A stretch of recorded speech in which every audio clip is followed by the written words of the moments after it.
చెప్పు.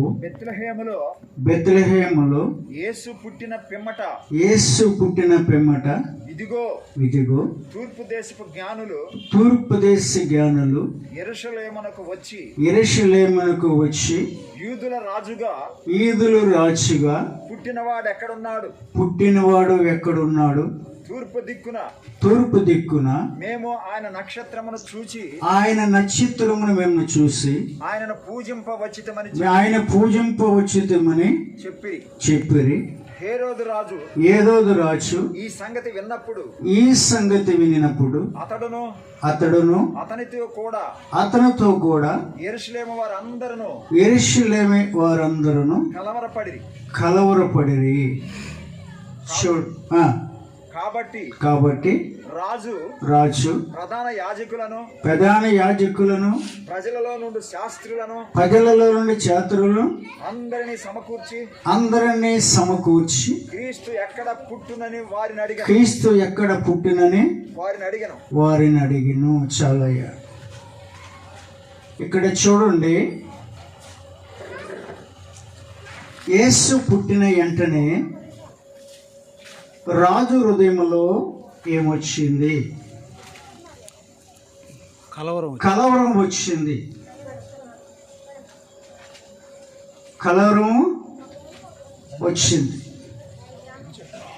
ఎందుకు కలవరం వచ్చిందండి? అతను రాజు కదా, కలవరపడాల్సిన అవసరము లేదండి. యేసుక్రీస్తు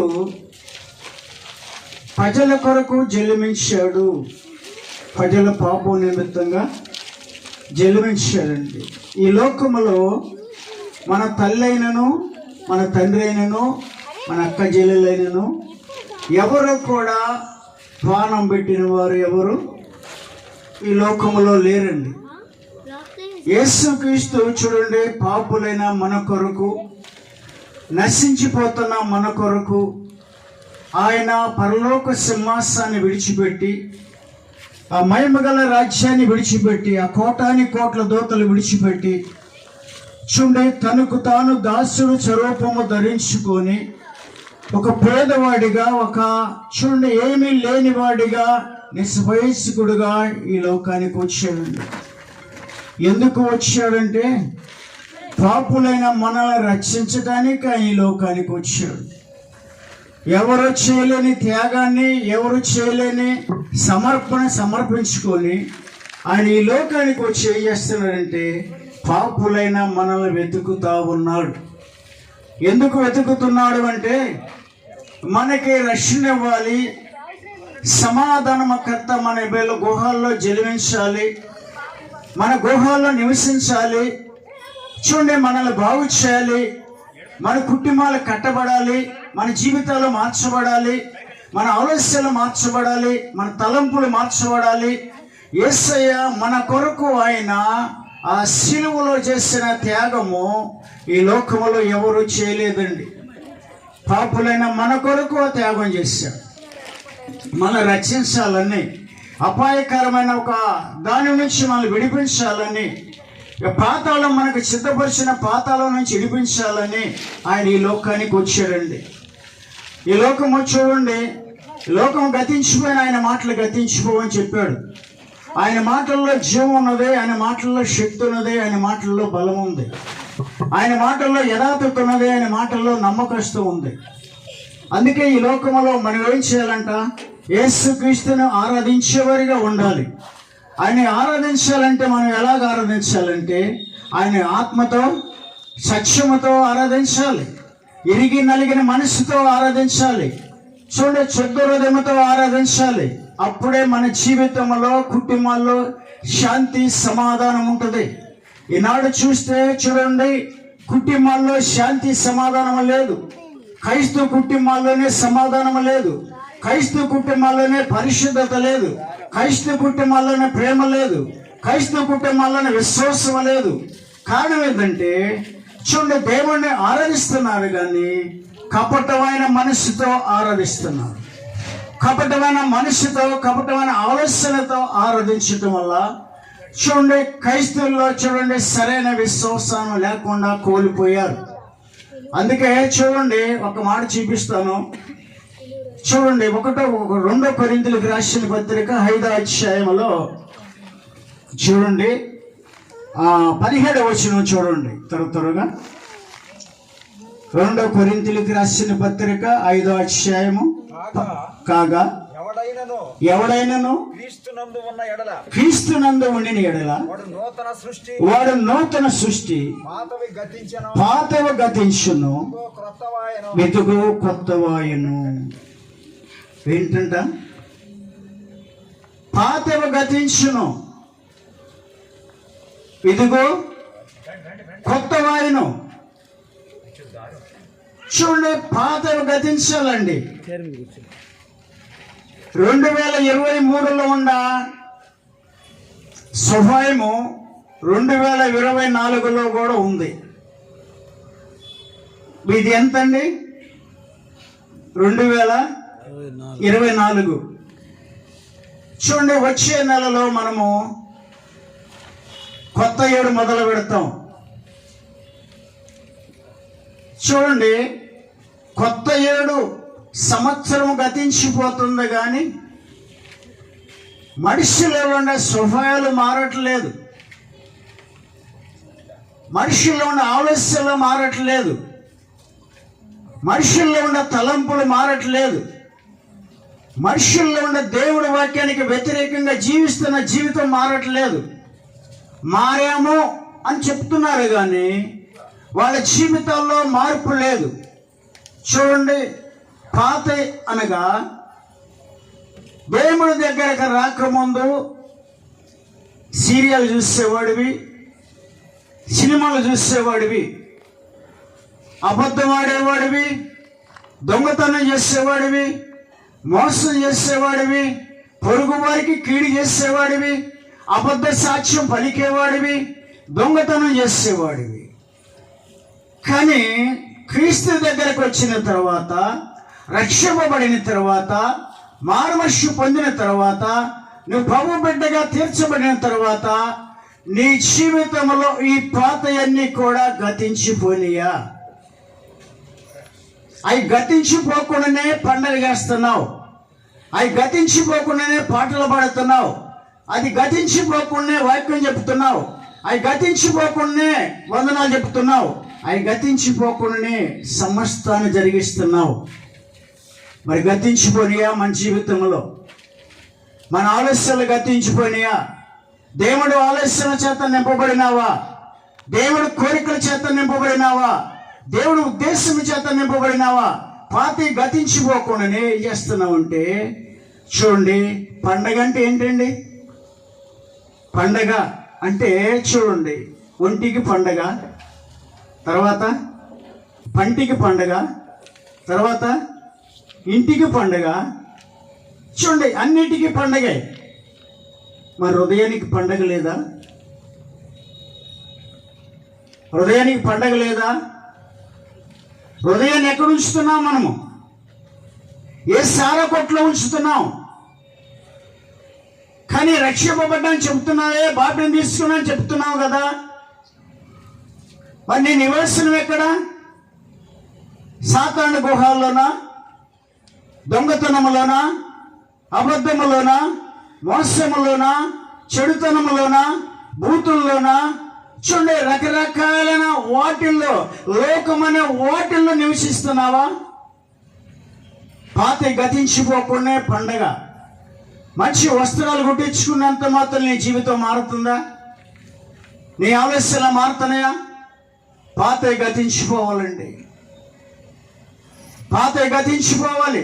ఏబు గ్రంథంలో చూడండి, 22వ అధ్యాయము 21 చూడండి. 22, 21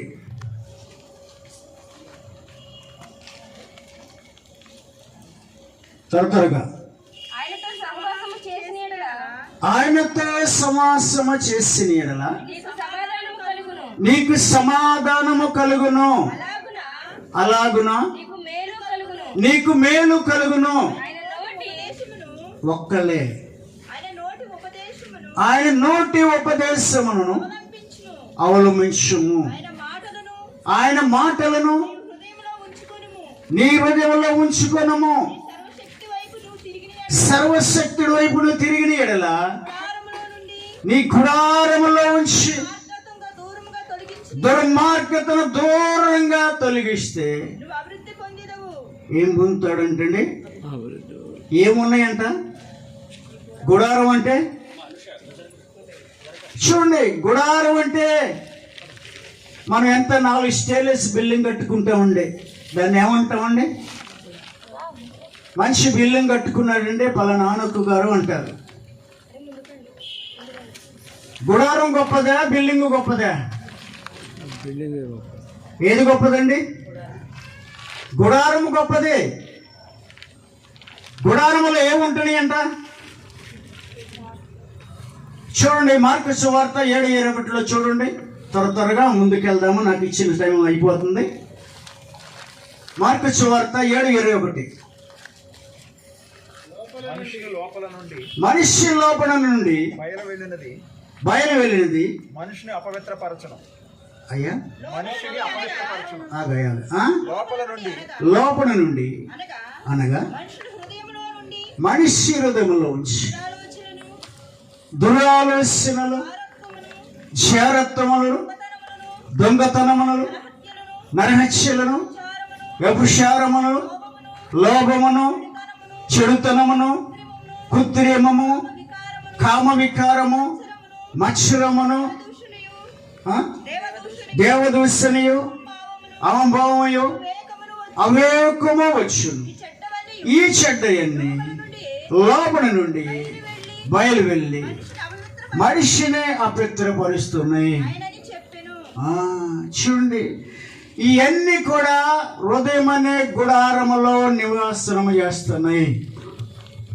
వాటిని విడిచిపెట్టకుండా నువ్వు గొప్పవాడివైనా, పేదవాడివైనా, దరిద్రుడివైనా కూడా వీటిని విడిచిపెట్టినంత కాలము దేవుడిచ్చే ఆశీర్వాదానికి దూరంగా బతుకుతావు. నువ్వు గొప్పవాడి కావచ్చు,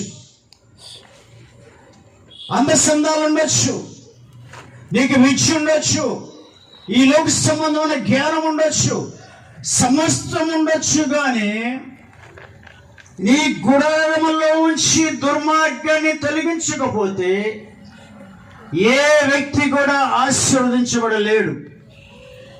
ఏ వ్యక్తి హృదయంలో కూడా యేసయ్య రాలేడు. ఎందుకు రాలేడంటే ఆ గుడారములో అన్నీ ఉన్నాయి గనక ఆ గుడారములో నివసించడానికి ఆయన స్థలం లేదు. లోకములో చూడండి, ఒక మాట అంటున్నాడు, నక్కలకి గొర్రెలు ఉన్నాయి కానీ ఆకాశ పక్షులకి గూడులు ఉన్నాయి, కానీ మనిషి కుమారుడు తలదాచుకోవటానికి స్థలము లేదు. ఎక్కడ లేదంట మనిషి కుమారుడు తలదాచుకోవటానికి? భూలోకములో భూముంది దాచుకోవటానికి. మంచి గుహం కట్టుకున్నావు, వర్షం వస్తే గుహంలోకి వెళ్తావు, ఎండొస్తే గుహంలోకి వెళ్తావు. చూడండి, అన్నిటికీ స్థలం ఉంది నీవు మనిషి దాచుకోవటానికి. అంటే దేవుడు కుమారుడు దాగబడి ఉండటానికి, దేవుడు కుమారుడు స్థలవలసుకోవటానికి ఈనాడు మనిషి హృదయంలో స్థలము లేకుండా పోయింది. ఎందుకు లేకుండా పోయిందంటే మనం మార్కు సువార్తలో చదివిన దురాలస్యలన్నీ కూడా హృదయంలో నివసిస్తూ ఉన్నాయి. ఆయన నివసించేటప్పుడు చూడండి, నీ జీవితంలో ఎలాగ ఎదగలుగుతావండి? నీ జీవితంలో ఎలాగ ఎదగలుగుతావు? ఎలాగ ప్రభువును చూడగలుగుతావు? ఎలాగ ప్రభు ఆశీర్వాదాన్ని పొందగలుగుతావు? ఎలాగ యేసయ్య నీ ఇంట్లో నివసించగలుగుతాడు? ఎలాగ నీ కుటుంబంలోకి రాగలుగుతాడు? ఎలాగ నీ బిడ్డల్లోకి, నీ భర్తలోకి, నీ భార్యలోకి, నీ కుటుంబంలోకి, నీ బంధువుల్లోకి యేసయ్య ఎలాగ రాగలుగుతాడు? రావటానికి రూట్ ఎలాగుంది? మార్గం ఉందా రావటానికి? చూడండి, ఎందుకు అంటే యేసయ్య ఎందుకు రాలేకపోతున్నాడంటే నీ హృదయం అనే తలుపు మోయబడినది. హృదయం అనే తలుపు ఎందుకు మోయబడినదంటే యేసయ్య మాటలు నీ హృదయంలో లేవు గనక, ఆయన నీతో లేడు గనక, నీ కుటుంబంలో లేడు గనక, ఆయన మాటలు నీ హృదయంలో భద్రపరుచుకోలేదు గనక నీ గుడారములో దుర్మార్గం ఉందన్న సంగతి నీకు అర్థం కావట్లేదు. అన్యాయం ఉందని అర్థం కావట్లేదు.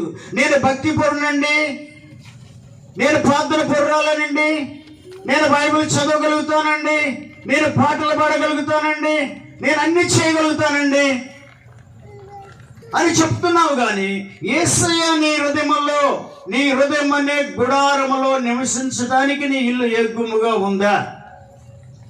నీ ఇల్లు పరిశుద్ధంగా ఉన్నదా? చూడండి, మన ఇంట్లోకి ఒక ఎమ్మెల్యే వస్తాడు అనుకోండి.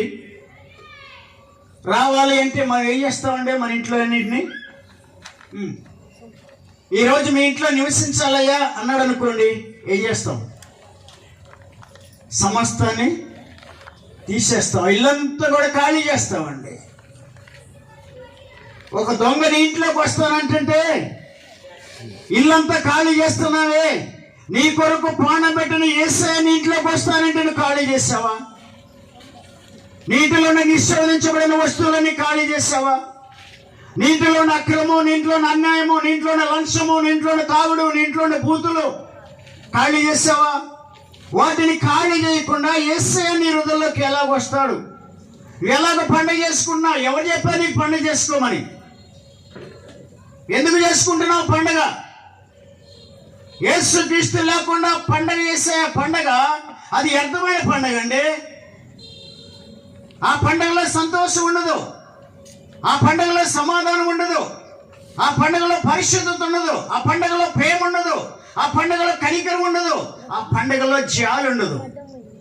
ఎందుకో తెలుసా? యేసయ్య లేడు గనక. ఈ రాత్రి కాల సమయంలో యేసుక్రీస్తు నీ హృదయంలో నివసించాలంటే నీ హృదయం యోగ్యముగా ఉండాలి, పరిశుద్ధురాలుగా నువ్వు జీవించాలి. నీలో ఉన్న ప్రతి దాన్ని కూడా క్రీస్తు రక్తములో కడగబడి యేసయ్య నీ హృదయంలో నివసించేటట్టుగా నీళ్ళు యోగ్యముగా చేసుకోవాలి. ప్రార్థన చేసుకుందాం.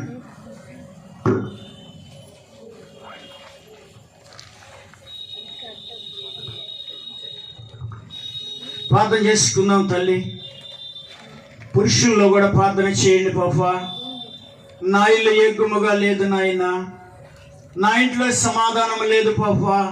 ఈ పండగ దినాల్లో నా ఇంట్లో సంతోషం లేదు, ఈ పండగ దినాల్లో నా ఇంట్లో సమాధానం లేదు పాపా. నా కుటుంబంలో శాంతి సమాధానం లేదు కదా పాపా. నా కుటుంబంలో అంతా దుఃఖమే కదా పాపా. నా గుడారములో అన్యాయమో అక్రమం ఉంది పాపా. నా గుడారములోంచి దుర్మార్గాన్ని తొలగించలేకపోతున్నాను పాపా. నాకు సాయం చేయని అడుగుదాం. ప్రార్థన చేసుకుందాం. మహాపరిశుద్ధుడైన తండ్రి, ప్రేమైన దేవ, ఈ ఘనమన్నామానికే వందనాలు. ఇంతవరకు నాయన అల్పుడైన నన్ను ఈ స్థలంలో నిలబెట్టుకొని కొంచెం మీరు వాడుకున్నందుకు కూడా నీకు వందనాలు. నీ రాబోయే నీ దాసులు కూడా బలంగా వాడుకోండి దేవా. పాటల్లో అన్నింటిలో మీరు తోడైండి మమ్మల్ని నడిపించమని నజరేయుడైన యేసుక్రీస్తు నామమున అడుగుతున్నాము తండ్రి, ఆమేన్.